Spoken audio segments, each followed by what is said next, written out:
We are at the International Institute for Journalism, IIJ, or the INVET, the Capacity Building International in German, which conducts various courses. One of the courses is the multimedia and online journalism, which focuses on giving knowledge to trainers who are journalists from developing countries on multimedia and online journalism. Today we are joined here with the Senior Project Manager for the course, Britta Scholtys, who will give us an overview about the course's impact on the social media in the developing countries. In a nutshell, what is the course about?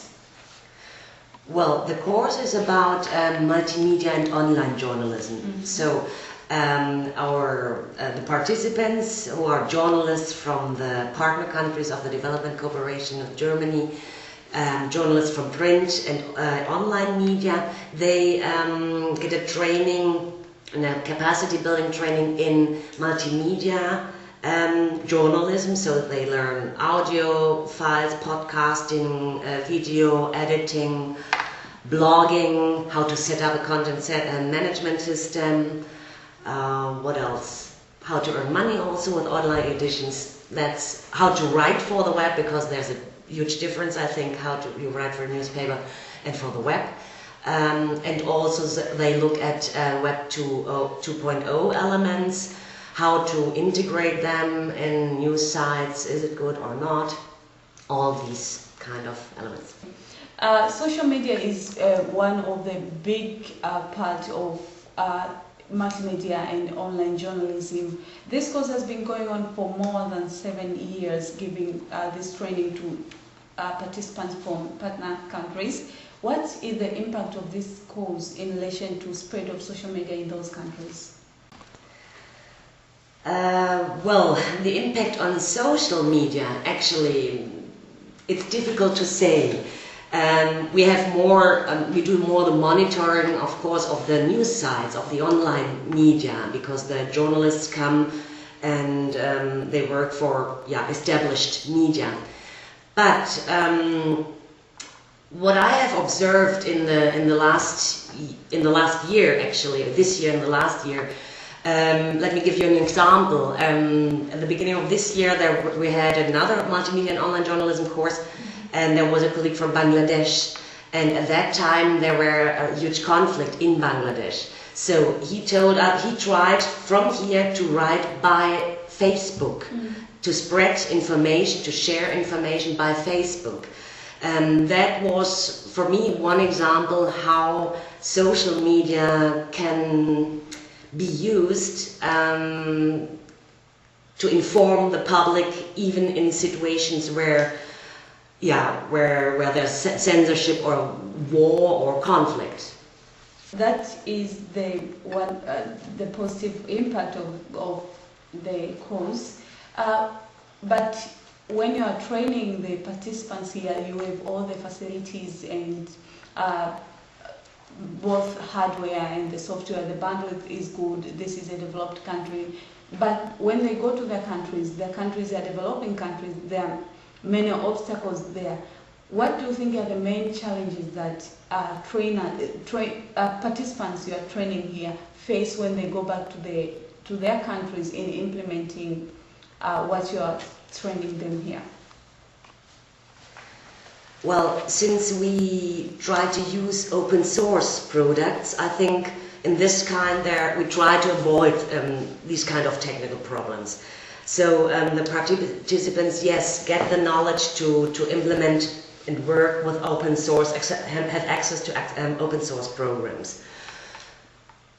I think perhaps there's more the obstacles that we also face in newsrooms here, how to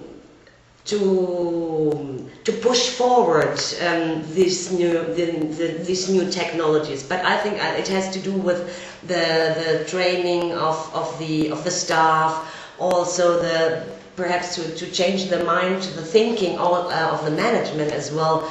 These could be problems.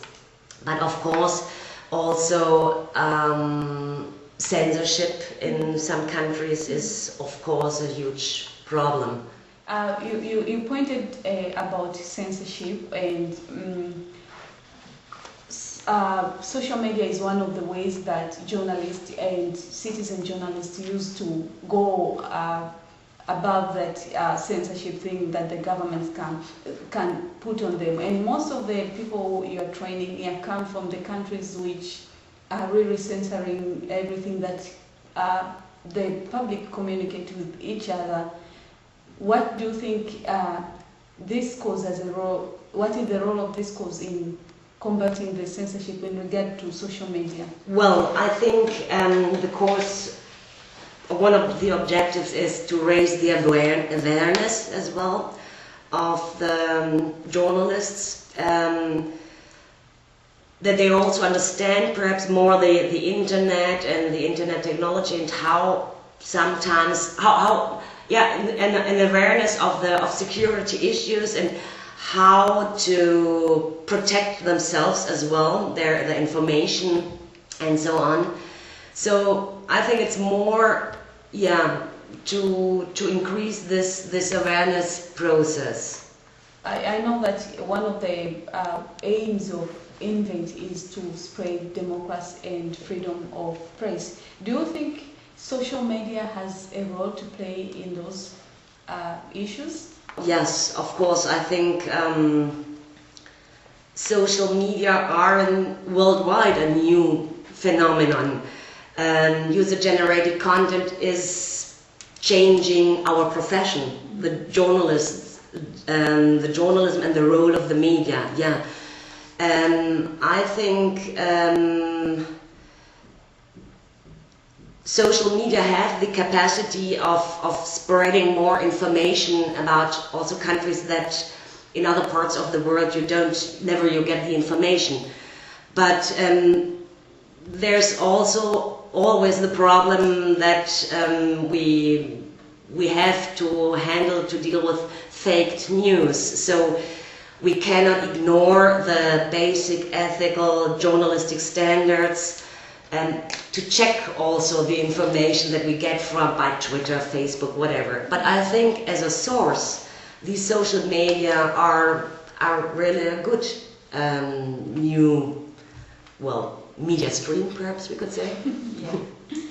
The IJ can only do so much to make sure that they train as many people as they can, maybe 30 people per year in this course.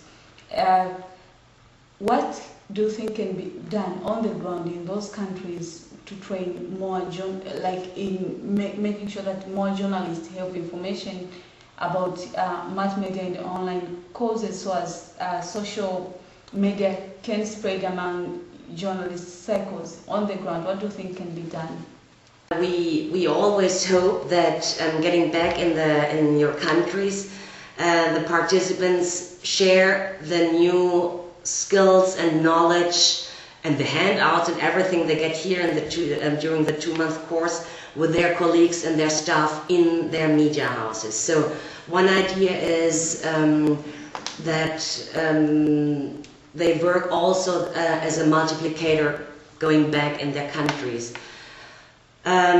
So we hope that more people, it's not only an individual training that we offer, but it's also for the institution they come from, for the media house. So we hope that they share it there.